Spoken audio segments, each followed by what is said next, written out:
He held the paper like a verdict. $30,000, taxable. The room smelled of stale coffee and fluorescent light. Cubicles hummed with people trading time for pay. Someone said, "You'll be back." Another whispered, "You'll fail." He folded the check, looked at the exit, and whispered a promise. "This will be the last time someone decides my worth." 3 people living in one body. Inside each of us live 3 strangers. The poor person, trembling with fear, clinging to security, terrified of risk. The middle-class person, craving a steady paycheck, the mortgage, the car, the safe life. And the rich person, patient, strategic, thinking in systems instead of paychecks. School teaches only one voice. Follow the recipe. Go to school, get a job, work hard, save, retire. Safe, clean, simple. But someone forgot to tell you the world changed. Trillions of dollars were printed. Old rules melted. Savings no longer guaranteed security. In fact, they often meant surrender. So what do you do when the map is burned? You redraw it. You learn the language of power, mindset, leverage, debt, taxes, and systems. If you want to learn more strategies like this, hit subscribe now. This channel is all about showing you how the rich think, act, and grow, step by step. The last paycheck. It wasn't a movie scene, it was real. The check felt like 2 things at once, freedom and danger. A colleague named John said, "You'll be back." Years later, John would fail and return. But the man holding the check hurt something else. Hunger. No net, no backup, just raw necessity. Entrepreneurship begins here. Without a paycheck, you discover yourself. Will you let fear, excuses, or shortcuts dominate? Or will hunger sharpen your mind, push you to learn, adapt, and grow?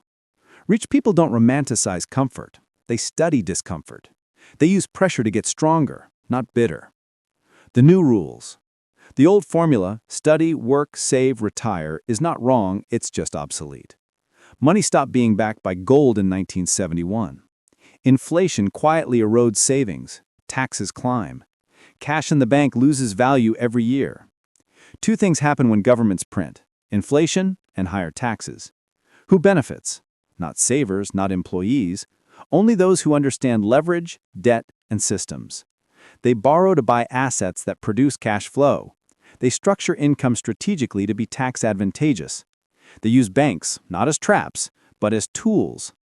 While others pay credit card interest, they borrow at low rates and grow their net worth.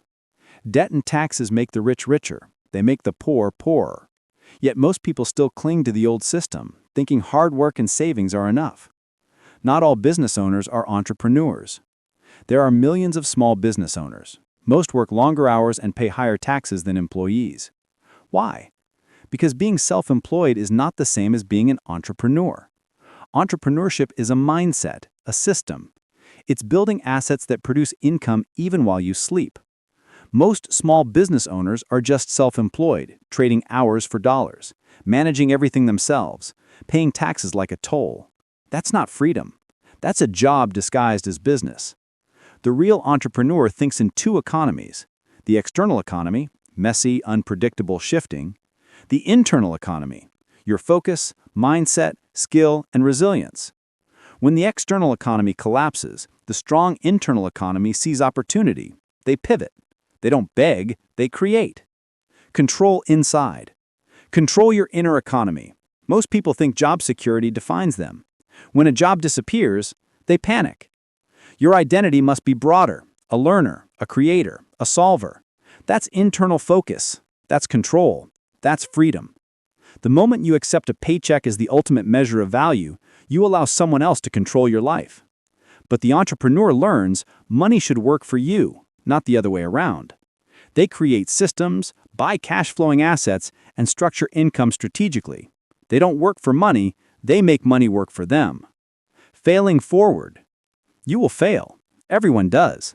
The difference is what you do after failure. John went back to comfort. The man with the last paycheck, he used constraints as fuel. He learned to negotiate, raise money, read character, and master markets. He turned scarcity into strategy. Constraints breed resourcefulness. Comfort breeds complacency. Actionable strategies. Audit your inner voices: poor, middle class, rich. Train the rich voice to speak louder. Borrow for assets, not liabilities. Understand interest rates, collateral, cash flow.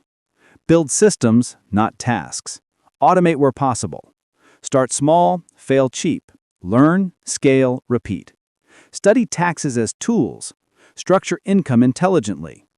Invest in skills that generate value: negotiation, sales, asset management. Control your internal economy: meditation, planning, focus. If you haven't already, subscribe now. This channel breaks down these lessons into real, actionable steps, giving you the roadmap to think, act, and grow like the wealthy. The final truth. There are voters, workers, savers, and architects. Most are the first three. Few become architects. Architects think in systems, leverage, and time. They design ways to make money without selling the same hour over and over. They see rules change while others cling to old textbooks. Will you let the next paycheck decide your fate, or will you decide your future? Close your eyes and imagine leaving the office with a check in hand. Feel the weight. Now picture signing papers that make money while you sleep. A rental, a licensing deal, a small business finding its market. This is strategy. Courage measured in knowledge applied over time. Control your voice inside. Train the rich voice. Control your money. Control your choices. Control your life. Take 1 hour tonight, research one asset: real estate, a small e-commerce store, or a service you can systematize.